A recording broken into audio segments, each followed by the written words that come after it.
اندھیری غار کا راز۔ رات کے گہرے سناٹے میں گاؤں کے کنارے ایک پرانے غار کے بارے میں کہانیاں مشہور تھیں۔ لوگ کہتے تھے اس غار میں جانے والا کبھی واپس نہیں آتا۔ کوئی کہتا اندر خوفناک سایہ ہے، کوئی کہتا خزانہ ہے جس کی حفاظت کوئی جن کر رہا ہے، مگر حقیقت کوئی نہیں جانتا تھا۔ گاؤں کا ایک نڈر نوجوان ابراہیم ہمیشہ ان کہانیوں پر ہنستا۔ اس کا ماننا تھا کہ یہ سب باتیں صرف لوگوں کو ڈرانے کے لیے بنائی گئی ہیں۔ ایک رات اس نے فیصلہ کیا کہ وہ سچ جاننے کے لیے غار میں جائے گا۔ ہاتھ میں مشعل، کمر پہ چھوٹی تلوار اور دل میں ہمت لے کر وہ تنہا نکل کھڑا ہوا۔ غار کے دہانے پر پہنچتے ہی ٹھنڈی ہوا کا جھونکا آیا۔ اندر مکمل اندھیرا تھا۔ جیسے جیسے ابراہیم آگے بڑھا، غار کی دیواروں سے ٹپکتے پانی کی آواز گونجتی رہی۔ اچانک اسے لگا جیسے کوئی پیچھے پیچھے چل رہا ہو۔ وہ رکا، مڑ کر دیکھا تو کچھ نہیں تھا۔ دل کی دھڑکن تیز ہوئی مگر وہ آگے بڑھتا گیا۔ چند قدم بعد زمین لرزنے لگی۔ اوپر سے چمگادڑوں کا غول نکلا۔ ان کے پروں کی پھڑپڑاہٹ نے غار کو ہلا ڈالا۔ ابراہیم نے تلوار سنبھالی اور روشنی آگے کی۔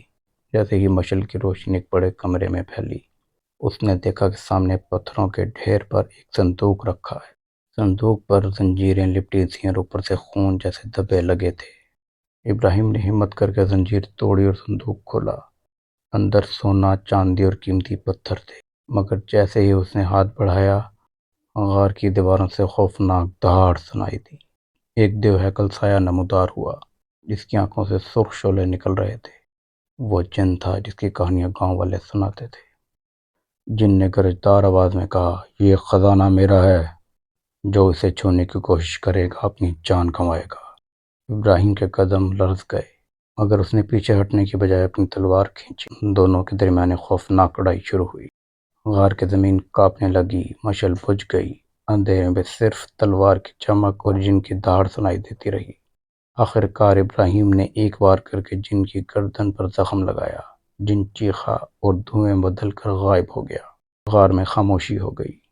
ابراہیم نے سانس سنبھالا اور صندوق اٹھا لیا۔ جب وہ واپس گاؤں پہنچا تو سب حیران رہ گئے۔ وہ نوجوان جسے سب نے پاگل کہا تھا، بہادری کی علامت بن چکا تھا۔ لوگ نہ صرف اس کی جرأت کو ماننے لگے بلکہ غار کے خوف سے بھی آزاد ہو گئے۔ اس کہانی سے سبق ملتا ہے کہ اصل خطرہ اندھیروں میں نہیں بلکہ ہمارے خوف میں چھپا ہوتا ہے۔ جو خوف کا مقابلہ کرے، وہی حقیقی فاتح ہے۔